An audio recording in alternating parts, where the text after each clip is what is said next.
예, 한동안 중국 굴기라는 말이 유행한 적이 있습니다. 굴기가 몸을 세우다라는 뜻인데 이번 3분기 중국 스마트폰 시장에서는 더더욱 중국 굴기가 두드러졌습니다. 중국의 기업 오포가 처음으로 1위를 차지한 건데요. 취재기자 연결해서 들어보도록 하겠습니다. 이상훈 기자. 네, 저는 지금 삼성전자 앞에 나와 있습니다. 네, 중국 스마트폰 시장이 아무래도 세계적으로 이 판매량이 가장 많은 시장일 텐데 3분기 상황 어땠습니까? 네, 11월 들어서며 시장조사 기관들이 주요 국가들의 스마트폰 시장 점유율을 분석해서 발표하고 있는데요. 얼마 전 시장조사 업체인 카운터포인트 리서치가 중국의 3분기 스마트폰 시장 점유율을 발표했습니다. 이 조사에서 특이할 만한 것은 오포가 화웨이를 제치고 1위를 차지했다는 겁니다.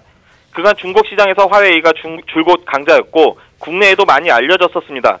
그 뒤를 샤오미가 바짝 쫓아오는 형국이었는데 3분기 들어서며 오포가 이를 뒤집고 처음으로 중국 시장 1위를 차지했습니다. 예.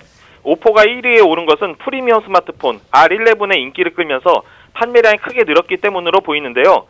3분기까지의 시장 점유율은 사실 큰 차이가 없는 수준입니다. 오포가 18.9%, 화웨이와 비보가 각각 18.6%를 차지하고 있어 다음 분기에 순위가 바뀔 가능성은 높습니다. 네, 사실 오포라는 회사가 국내에서는 잘 알려지지 않은 제조사인데 갑자기 1위까지 떠오른 이유는 뭘까요? 국내에는 잘 알려지지 않았지만 오포는 중국의 종합 IT 회사입니다. 2004년 MP3 플레이어로 사업을 시작한 뒤 TV, 오디오 기기, DVD 플레이어 등을 출시해 왔습니다. 특히 음향 전문 기기들의 완성도가 높고 국내에서도 오포가 만든 고급 블루레이 플레이어가 정식으로 수입되고 있습니다.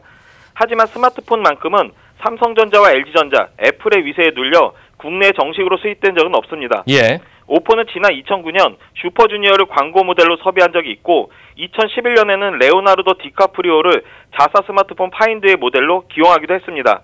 기술력이 출중해서 지난 2012년에 세계 최초로 500만 화소 카메라를 스마트폰에 장착하기도 했고 2014년에는 당시 세계에서 가장 얇은 스마트폰 R5를 출시하기도 했습니다.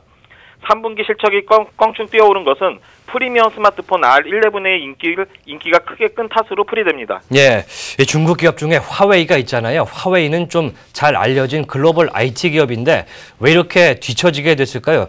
비보와도 차이가 없는데 말입니다. 네, 화웨이도 사실 성장세를 기록하고 있습니다. 그런데 스마트폰 시장은 주력 모델의 성패가 매출에서 차지하는 비중이 커서 이번에는 순위가 내려간 것으로 보입니다. 샤오미도 아직은 성장세이지만 타사보다는 중가 모델의 매출 비중이 높아서 상위권 진출에는 실패했습니다. 네, 삼성전자가 5위권 밖으로 좀 밀려난 거는 아쉬워 보이는데 어떻습니까? 예, 삼성전자는 약 3%의 점유율을 기록한 것으로 보입니다. 예. 순위는 한 7, 8위권으로 예상되는데요.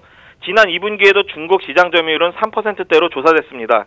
아무래도 사드로 인해 냉랭해진 한중 관계 속에서 자국 제품을 이용하자는 움직임이 작용한 탓으로 보입니다.